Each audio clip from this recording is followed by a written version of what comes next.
Students, last class में हमने जो है वो बायोलॉजिकल मॉलिक्यूल्स वाला चैप्टर हमने खत्म कर लिया था। उसमें जो है हमने हर तरह के बायोलॉजिकल मॉलिक्यूल्स का स्टडी किए थे। आप लोग जाकर यूट्यूब में वीडियो देख सकते हैं। आज से जो है हम लोग नया चैप्टर स्टार्ट करेंगे, दैट इज योर एंजाइम्स। देखो बेटा, व्हाट आर बेसिकली एंजाइम्स। सबसे पहले हम ये देखते हैं, अगर हम नॉर्मली देखें केमिस्ट्री में एक टर्म होती है कैटलिस्ट। केमिस्ट्री जो हम लोग एक सब्जेक्ट है साइंस की ब्रांच, उसमें एक बड़ा टर्म होती है जिसको हम कहते हैं कैटलिस्ट। अब what is this catalyst? Chemistry की टर्म में कैटलिस्ट ऐसे मॉलिक्यूल को कहते हैं जो किसी भी रिएक्शन को तेज कर दे।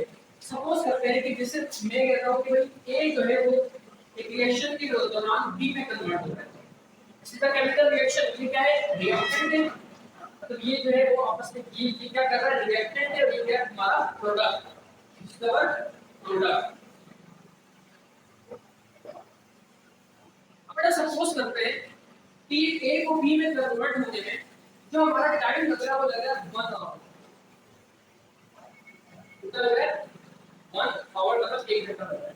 अब अगर मुझे क्या करना है, इसे इस रिएक्शन को फास्ट करना है, तो मैं इसमें क्या ऐड कर दूंगा बेटा? इसमें ऐड कर दूंगा योर कैटलिस्ट। अभी कैटलिस्ट करेगा, ये कैटलिस्ट ये करेगा कि जो ए से बी कन्वर्ट होने में जो टाइम है उसको क्या कर देगा बेटा? कम कर देगा। जैसे अभी अगर 1 घंटे में हो रहा है तो मे बी पॉसिबल ये टाइम कम होते होते कितना हो जाए? Only 10 minutes. या ये भी मैंने ज्यादा बता दिया, हो सकता है सिर्फ 2 मिनट में रिएक्शन हो जाए। So you can see how fast the reaction has become.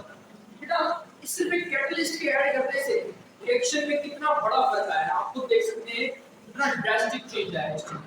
मतलब अगर एक रिएक्शन हो रहा है वो स्लो प्रोसेस है, नॉर्मली वो ज्यादा टाइम ले रहा है, लेकिन अगर आप उसमें कैटलिस्ट ऐड किया तो रिएक्शन क्या हो जाएगा? बहुत ज्यादा जल्दी हो जाएगा। So this is the function of catalyst. Chemical term में फंक्शन होता है इसका कैटलिस्ट का। बेटा अगर वही कैटलिस्ट हमारी बॉडी में प्रेजेंट हो नेचुरली, आपकी बॉडी में, हमारी बॉडी में, ह्यूमन बॉडी में, या फिर किसी भी एनिमल बॉडी में, कोई भी, या फिर प्लांट बॉडी भी हो सकती है, किसी भी लाइफ, किसी भी सेल के अंदर अगर कोई इस तरह का कैटलिस्ट पाया जाए जो केमिकल रिएक्शन को तेज कर दे, केमिकल रिएक्शन को फास्ट कर दे, तो उसको आप लिविंग बॉडी के अंदर कैटलिस्ट का नाम दोगे, उसको आप नाम दोगे एंजाइम का। मतलब उसका नाम तब चेंज हो जाता है into enzyme. So first of all we will talk about its introduction. Life is based on basically metabolic activities of a cell. What is metabolic activities? We all know metabolism क्या होता है बेटा? हमारे जितने भी केमिकल रिएक्शन, मतलब वो भले कैटाबोलिज्म हो या फिर एनाबोलिज्म, और आप ये कि अगर कोई बड़ा मॉलिक्यूल, अगर कोई बड़ा मॉलिक्यूल जो है वो छोटे मॉलिक्यूल में टूटता है, आप क्या कहते हो? कैटाबोलिज्म। और अगर छोटे मॉलिक्यूल आपस में टूटता है और आने बड़ा मॉलिक्यूल जिसको आप कहते हो एनाबोलिज्म। तो जितने भी हमारे बॉडी में प्रोसेस हो रहे होते हैं, इन सारे प्रोसेस को आप कहते हो मेटाबॉलिज्म। इससे हमने देखा था कार्बोहाइड्रेट अगर टूटेगा, अगर डाइसैकेराइड या पॉलीसैकेराइड है तो किसमें टूटेगा? मोनोसैकेराइड में टूटेगा। अगर प्रोटीन को आप तोड़ोगे तो किसमें तोड़ोगे? अमीनो एसिड में तोड़ोगे। तो इस तरह मतलब, या फिर अगर आप अमीनो एसिड को कंबाइन करोगे तो क्या बनेगी? प्रोटीन बनेगी। तो इस तरह मतलब जो हमारे बॉडी जितने भी प्रोसेस हो रहे होते हैं वो क्या होते हैं बेटा? वो होते हैं हमारे पास मेटाबॉलिज्म होते हैं। सो जो मेटाबॉलिज्म है बेटा, उस पे ही हमारी पूरी बॉडी डिपेंड करती है। अगर वो मेटाबॉलिक एक्टिविटीज नहीं होगी तो हम लोग सर्वाइव भी नहीं कर सकते। So basically life is based on metabolic activities. All metabolism in cell depends on catalytic molecules called enzyme. मतलब हमारी बॉडी में जितने भी मेटाबॉलिज्म या मेटाबॉलिक एक्टिविटीज हो रही है वो बेटा एक पर्टिकुलर मॉलिक्यूल पे डिपेंड करती है, जो कि क्या है आपका? एंजाइम। एंजाइम को मैंने आपको थोड़ा इंट्रोडक्शन बता दिया, एंजाइम होते क्या है। सो अगर ये इसकी हम टर्म की बात करें, एंजाइम की टर्म निकली कहां से है? बेटा ये एंजाइम दो अल्फाज का मजमूआ है। एक है एन, ई एन एन, और एक है साइन। एन का मतलब होता है एन और साइन का मतलब होता है यीस्ट। इन यीस्ट मतलब ये चीज, उसका मतलब सबसे पहले तो इसको एंजाइम का जो नाम है ये किसने डिराइव किया? ये नाम किसने हमें जो है वो किसने ये नाम जो है वो डिस्कवर किया था? साइंटिस्ट का नाम है फ्रेडरिक विल्हेल्म क्यूने। इस साइंटिस्ट का बेटा जिसने सबसे पहले एंजाइम का नाम रखा था, उसकी नेमिंग की, तो उसकी basically the particular enzyme name Friedrich Wilhelm Kuhne. अच्छा इसका मतलब क्या है? What is feedback? It literally means in yeast, जो कि हम लोग बोलते हैं in yeast. What is yeast? Yeast क्या होता है? Yeast is basically an algae. ये एल्की है, ये जाहिर सी बात है algae is a type of organism. ये एल्की की एक टाइप का यीस्ट। तो हुआ ये सबसे पहले ये एंजाइम यीस्ट में डिस्कवर किया गया था, इसी वजह से इसको हमने एंजाइम का नाम दिया था। क्या नाम दिया था बेटा? एंजाइम का नाम दिया था। This is basically the history of its nomenclature. ये बेसिकली इसकी हिस्ट्री किस तरह से इसका नाम रखा गया। If we talk about its definition, enzyme का जो लफ्ज है वो तो हमने देख लिया किस तरह से इसका मतलब क्या है, किस तरह से डिराइव होता है। पर बेटा जाहिर सी बात है इस यीस्ट में तो पाया नहीं जाता ना एंजाइम। एंजाइम तो डिफरेंट लिविंग ऑर्गेनिजम्स में पाया जाता है। बस इन यीस्ट नाम इस वजह से रखा हुआ है कि सबसे पहले डिस्कवरी यीस्ट में हुआ। ऐसा नहीं था कि यीस्ट में ही पाया जाता है एंजाइम, एंजाइम हर लिविंग सेल में पाया जाता है। But due to discovery in yeast cell we scientists named it as enzyme. If we talk about its definition, but enzymes can be defined as an organic substance. Now this is super important point. Organic substance. But what is organic substance? हमने पहले भी देखे थे। Organic substances हमने हमारे पास carbohydrates, proteins और nucleic acid आती थी। बेटा उनमें से जो एक न्यूक्लिक एसिड केवल लिपिड होते हैं। बेटा उनमें से एक प्रोटीन है ना, प्रोटीन। ये प्रोटीन असल में क्या होते हैं? मतलब एंजाइम असल में क्या होता है बेटा? प्रोटीन होते हैं। तब अगर आपसे कुछ एंजाइम को अलग से बायोलॉजिकल मॉलिक्यूल नहीं है, मतलब ऐसा नहीं कि एंजाइम को आप अलग से किसी और बायोलॉजिकल कैटेगरी में आपसे जो बायोलॉजिकल मॉलिक्यूल कैटेगरी में फॉल करवाओगे। नो, बायोलॉजिकल मॉलिक्यूल हमने पहले पढ़ लिए, 4 टाइप्स के होते हैं: protein, carbohydrate, lipid and nucleic acid.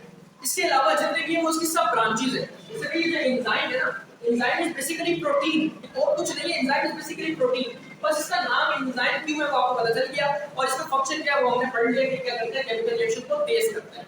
Enzyme can be defined as organic substance, और ऑर्गेनिक सब्सटेंस कौन सा है? Your protein. So it means enzymes are mostly enzymes are protein capable of catalysing specific chemical reaction in the living system. Capable होता है मतलब ये काबिल होता है कि क्या कर सके, ये किसी भी स्पेसिफिक केमिकल रिएक्शन को क्या कर सके बेटा? कैटलाइज कर सके। Now what is mean by catalyse? मैं आप लोगों को कैटलिस्ट की डेफिनेशन बता दूं। It's catalyst is basically a chemical, a molecule that increase the rate of reaction, जो कि क्या करता है बेटा? किसी भी रिएक्शन की रफ्तार को बढ़ा देता है। सो कैटलिस्ट का काम क्या कर रहा है यहाँ पे? हमारा एंजाइम कर रहा है। It's capable of catalysing specific chemical reaction in the living system. Now this is important. A catalyst is found outside the body. मतलब outside the body आप जितने भी लेबोरेटरी टेस्ट करोगे, लेबोरेटरी में जितने भी एक्सपेरिमेंट्स करोगे, उनमें जो भी मॉलिक्यूल इस्तेमाल होगा, that is called as catalyst.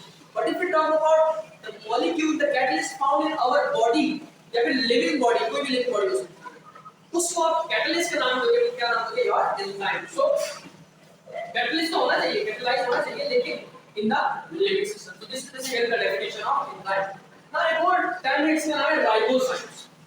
Ribozymes से बेटा आपको पता चल रहा है ribo means क्या होता है? Ribo means का मतलब होता है RNA, ribonucleic acid से निकला है। तो इसका मतलब क्या है? बेटा हुआ होता है, मैंने आपको भी बताया कि जनरली एंजाइम्स क्या होते हैं? प्रोटीन होती है। Generally enzymes are proteinaceous in nature, मतलब अक्सर एंजाइम क्या होते हैं बेटा? प्रोटीनेशियस होते हैं।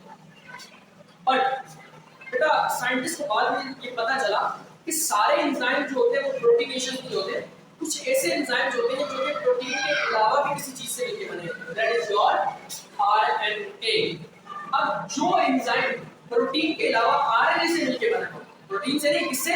आरएनए से मिलके बना हो, तो ऐसे एंजाइम्स को क्या नाम दोगे? Your ribozymes. तो ribozymes are basically specific group of enzymes that are made up of RNA, your ribonucleic acid. So this is basically the example of the definition of ribozyme.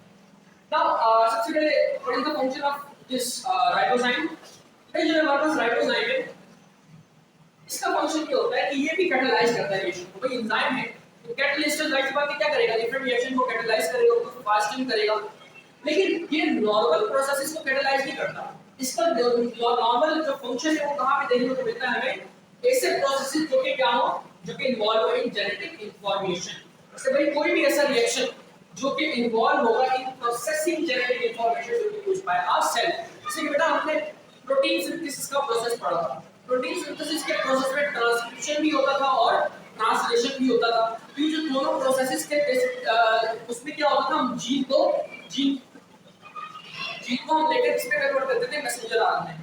तो वो जो कन्वर्जन थी उसमें डिफरेंट एंजाइम्स इन्वॉल्व होते हैं। इस तरह फिर आरएनए को प्रोटीन में कन्वर्ट करने के लिए डिफरेंट एंजाइम्स इन्वॉल्व होते हैं।